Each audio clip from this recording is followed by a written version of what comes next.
பழமரங்களை ஏன் சாலை ஓரங்களை நடமாட்டேங்கிறாங்க அப்படின்றதுக்கான முக்கியமான 6 காரணங்கள் இருக்கு. பழமரங்களை நட்டு வளர்க்கும் போது அதில் காய்க்கக்கூடிய பழங்களை சாப்பிட்றதுக்கு பறவைகளும் விலங்குகளும் சாலைகளில் வர ஆரம்பிக்கும்.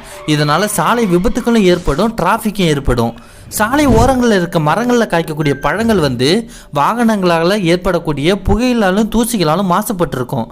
அந்த பழங்களை மனிதர்கள் சாப்பிடும்போது நோய்களும் உடல்நல குறைவும் ஏற்படும். பழமரங்களை நடுறதில் ஆரம்பித்து பழங்கள் பறிக்கிற வரைக்கும் இடையில நிறைய பராமரிப்பும் செலவும் அதிகமாகும். பழங்களை யாருமே பறிக்கல அப்படின்னா சாலைகளில் போகக்கூடிய யார் மேலேயாவது, அப்படி இல்லைன்னா சாலைகளில் விழுந்த பழங்கள் மேலே வாகனங்கள் ஏறும்போது விபத்துகள் ஏற்படும். பழங்களை பறிக்காமே விட்டுட்டாங்க அப்படின்னா அந்த மரத்தை சுற்றி விழுந்து பழங்கள் அழுக ஆரம்பித்து துர்நாற்றமும் வீசும், கொசு ஈக்கள்னு சுற்றுச்சூழலை வீணாக்கிடும். பழமரங்களுக்கு கீழே இருக்கிற சாலைகளும் வாகனங்களும் பறவைகளோட கழிவுகளால் பாதிக்கப்படும்.